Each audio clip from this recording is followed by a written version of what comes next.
The morning sun cast long shadows across the dusty main street of Cedar Ridge as Rachel Morrison stood on the courthouse steps.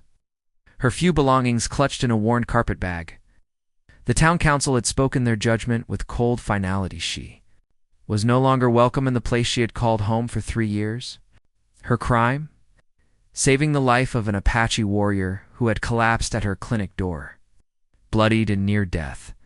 Behind her, the heavy oak doors of the courthouse slammed shut with a sound that echoed through her heart like a gunshot.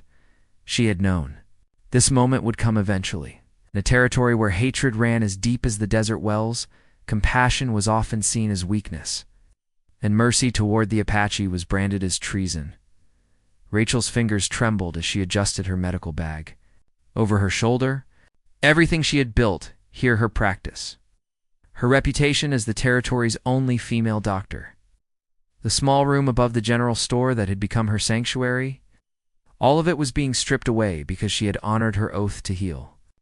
Regardless of who lay bleeding before her, the townspeople watched from their windows and doorways. Some with guilt in their eyes, others with cold satisfaction. Mrs. Henderson, whose children Rachel had delivered safely into the world quickly, looked away when their eyes met.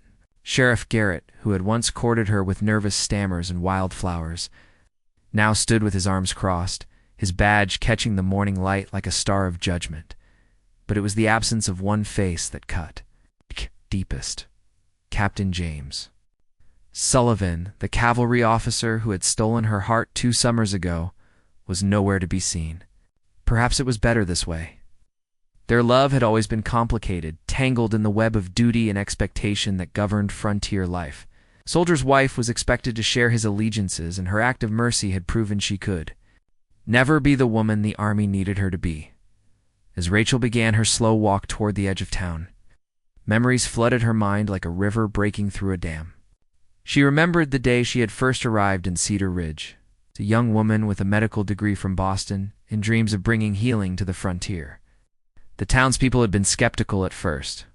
What did a city-bred woman know about the harsh realities of territorial life?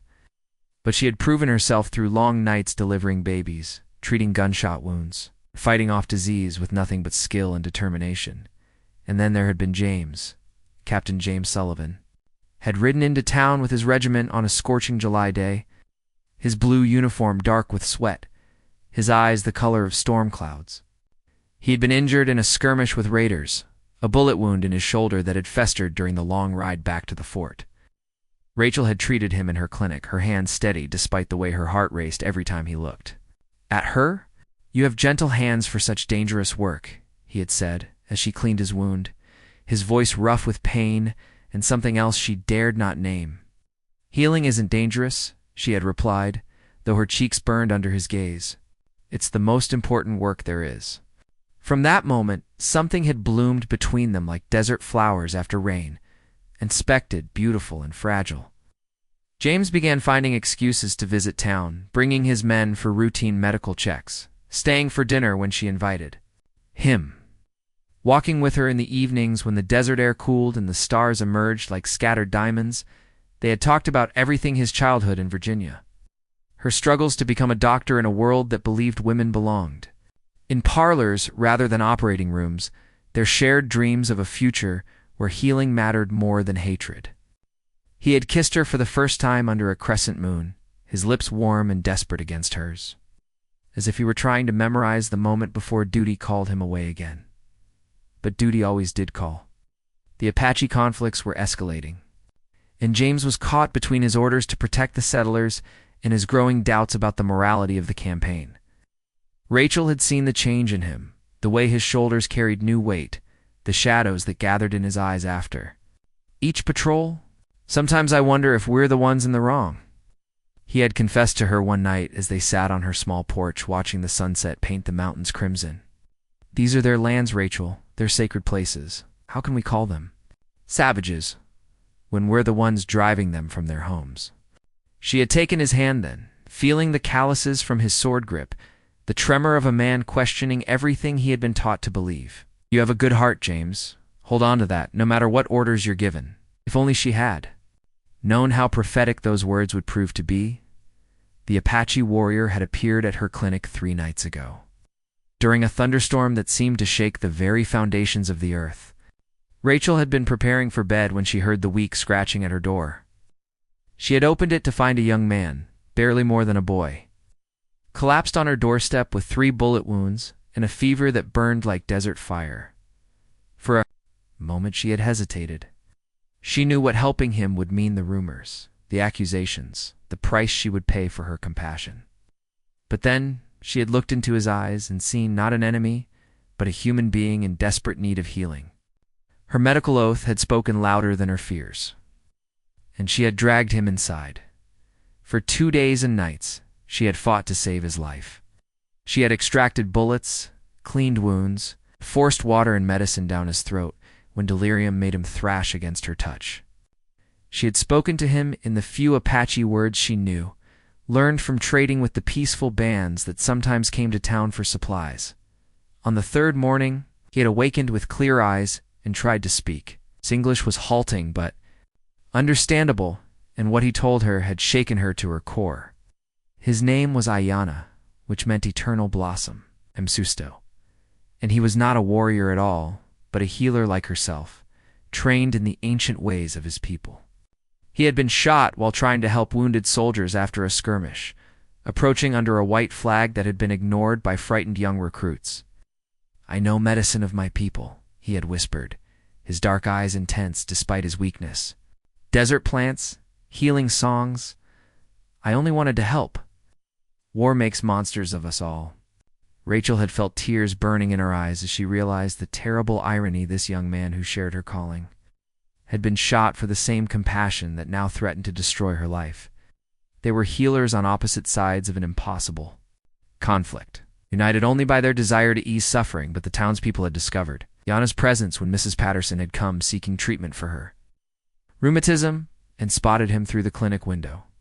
Within hours, an angry crowd had gathered, led by some of the more militant settlers who saw any Apache as a threat to be eliminated.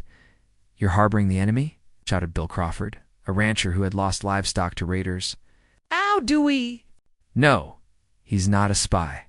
How do we know he won't cut our throats in our sleep?" Rachel had stood her ground, her small frame dwarfed by the angry men, but her voice steady with conviction. "He's a healer, not a warrior. He was shot trying to help wounded soldiers. Apache lies." Crawford had spat. "They're all murderers and thieves." The argument had raged until Sheriff Garrett arrived with news that made Rachel's blood run cold. A patrol led by Captain Sullivan had been ambushed 2 days earlier. 3 soldiers were dead, and James himself was missing, presumed captured or killed. The crowd's fury had reached a fever pitch then, and only the sheriff's intervention had prevented them from dragging Ayana into the street. Instead, they had agreed to let the young Apache go free, on the condition that Rachel faced judgment before the town council for her treasonous actions. Now, she walked away from the only home she had known in the territory. Rachel wondered if James was truly dead, or if he was somewhere out there, perhaps injured and in need of the healing hands she would no longer be able to offer. The desert stretched before her like an endless sea of sand and sage, broken only by the distant mountains that seemed to mock her with their eternal permanence. She had money enough for passage back east, but the thought of returning to Boston, to the sterile world of proper society and limited opportunities for women, felt like a death sentence of its own. As the sun climbed higher, turning the air into shimmering waves of heat, Rachel paused at a crossroads where the main trail split toward 3 different destinations: to the railroad that would carry her back to civilization, north to Santa Fe, where she might find work in a larger city, or west toward the mountains and the Apache strongholds where few white people dared to venture. She was still standing there, paralyzed by uncertainty, when she heard the sound of approaching horses.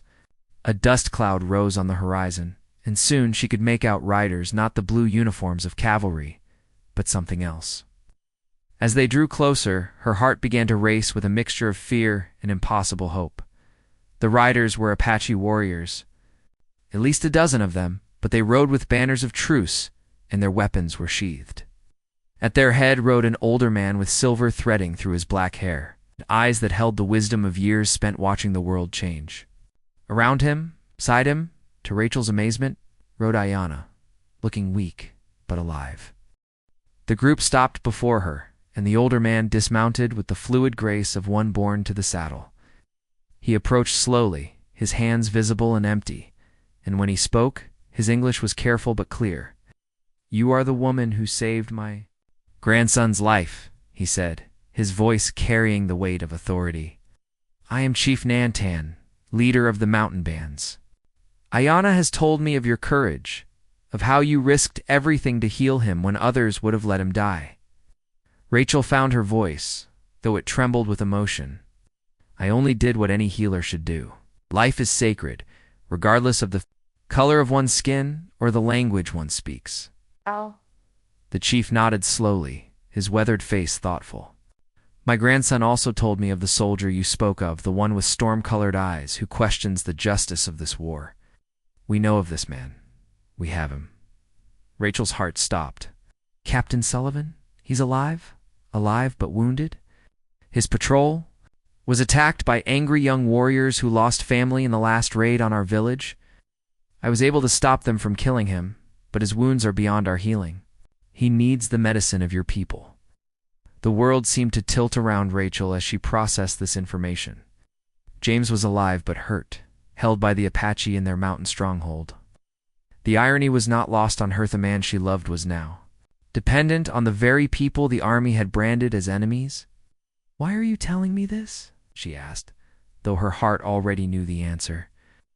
"Because Ayanna says you have the hands of a true healer, one who sees past the divisions that make us enemies. My grandson believes this soldier is different from the others, that he might be one who could help bring peace between our peoples. But first, he must live." Chief Nantan gestured toward his horse.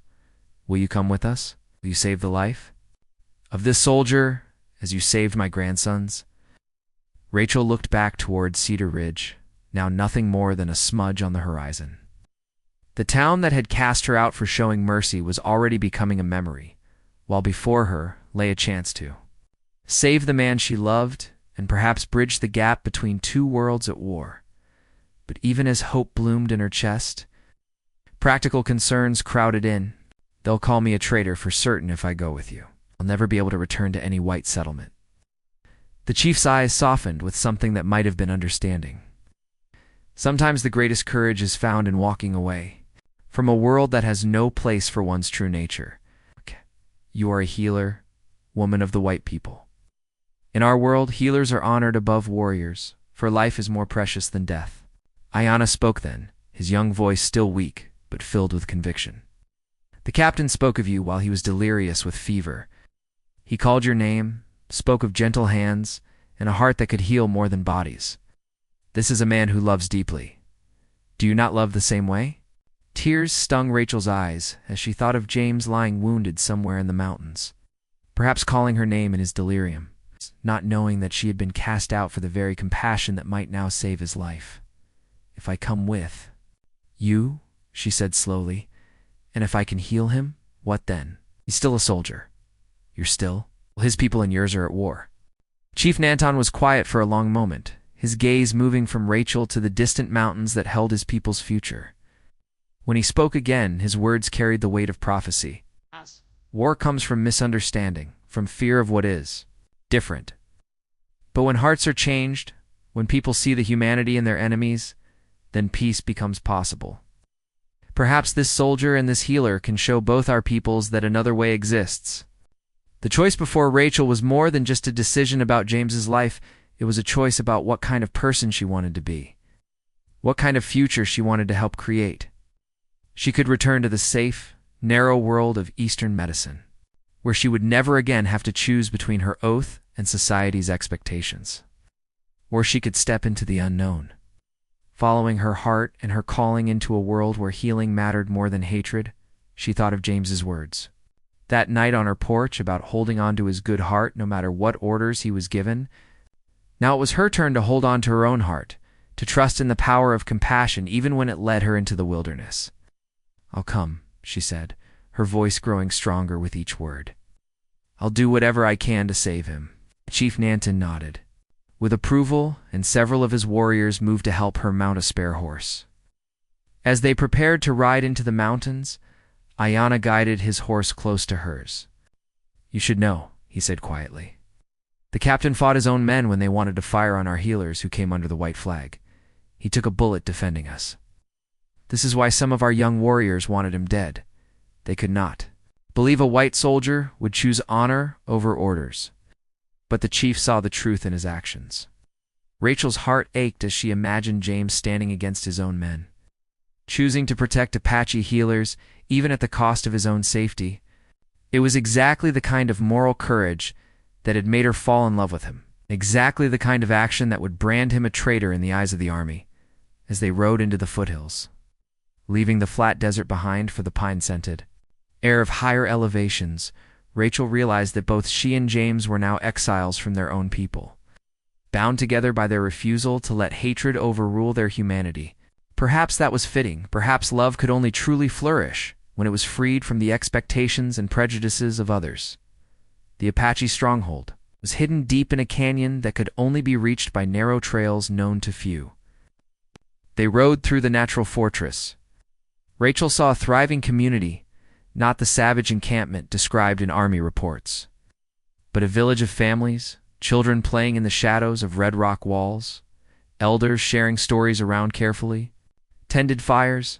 The people stopped to stare as their unusual procession passed. But she saw curiosity rather than hostility in their faces. Word of her actions in saving Ayanna had traveled ahead of them. She found herself greeted with nods of respect rather than weapons. They brought her to a lodge at the center of the village, where James lay on a bed of soft furs, his face pale with fever and pain. Rachel's medical training took over as she knelt beside him, her hands already moving to assess his injuries. 2 bullet wounds, one in his side and another in his shoulder, both showing signs of infection. His breathing was shallow, and when she lifted his eyelids, his pupils were uneven, a sign of serious head trauma. "How long has he been like this?" she asked, already opening her medical bag. 3 days, Chief Nantan replied. "Our healers have done what they can, but the white man's bullets carry a sickness our medicine cannot cure." Rachel nodded, understanding. The bullets had likely been dirty, carrying infection deep into James's body. She would need to reopen the wounds, clean them thoroughly, and hope that her modern medicines could fight the poison that threatened his life. "I'll need clean water, lots of it, and a fire to sterilize my instruments," she said, her voice taking on the authoritative tone she used in medical emergencies. "And I'll need someone to help hold him down when I work this. Is going to hurt, and he might fight even in his delirium." What followed were the longest hours of Rachel's life. She worked by the light of oil lamps and the glow of the fire carefully, reopening James's wounds and cleaning out the infection that had settled deep in his flesh. He cried out in his delirium, his body arching against the pain, even though his mind had fled to some distant place. But it was during the quieter moments, when she was gently cleaning his wounds or spooning water between his cracked lips, that he spoke her name. "Rachel," he whispered, his voice so soft she had to lean close to hear. "My Rachel, I'm sorry. So sorry I couldn't protect you." Tears ran down her cheeks as she realized that even in his fevered state he was worried about her safety, apologizing for failures that existed only in his own mind. She took his hand, feeling how thin and hot it was, and whispered back the words she had longed to say. "I'm here, James. I'm here, and I'm not going anywhere. You're going to live, do you hear me? You're going to live because this world needs good men like you, and because I need you." For 3 days and nights, Rachel battled death for James's life. She used every skill she had learned in medical school, every technique she had perfected during her years on the frontier.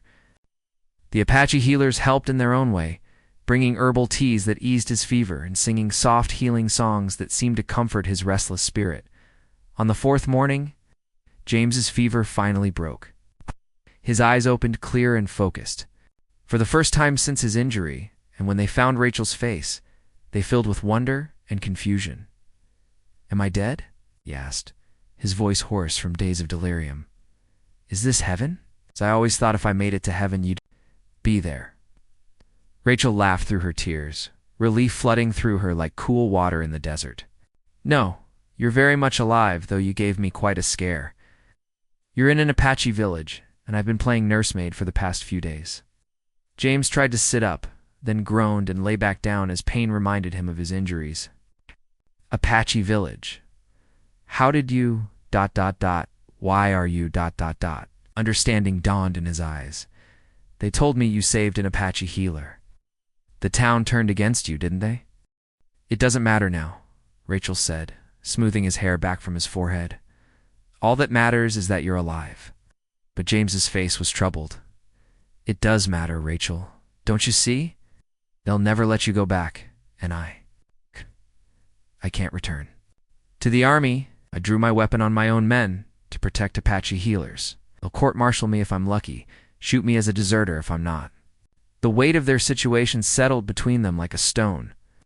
They were both exiles now, cut off from the world they had known, dependent on the mercy of a people their own kind considered enemies. Chief Nanton appeared in the doorway of the abbey lodge, his weathered face grave. The soldier speaks truly. Word has already reached the army posts and the settlements. You are both named as traitors to your people. There can be no return to your old lives. Rachel felt a chill that had nothing to do with the mountain air. What will happen to us? The chief was quiet for a moment, then stepped into the lodge, and sat cross-legged beside James's bed. That depends on what you choose to do with the gift of your second life. Ayana tells me you are a healer unlike any he has known, one who sees beyond the color of skin to the pain beneath. And this soldier, he gestured to James, has proven that honor can exist even among our enemies. He paused, his dark eyes moving. Between them, my people have been at war for many years. We have lost much our lands, our children, our way of life. But we have also learned that war brings only more war, unless someone has the courage to break the circle. What are you saying? James asked, struggling to sit up despite his injuries. I am saying that perhaps the time has come for a different kind of courage. You are a soldier who chooses mercy over orders. She is a healer who chooses humanity over prejudice. Together, you could be something new, bridges between our peoples, living proof that peace is possible. Rachel's heart began to race as she understood what the chief was suggesting. You want us to stay here? To live with your people? I want you to help us find a path to peace. The white people trust soldiers and doctors. The Apache trust those who have proven their honor through sacrifice. You have both shown that you value life over loyalty to a cause that brings only death. Over the following days, as James recovered his strength, he and Rachel talked long into the nights about the chief's proposal. It would mean abandoning everything they had known, taking on a mission that might well fail, and facing the hatred of both their own people and some among the Apache, who still saw all whites as enemies.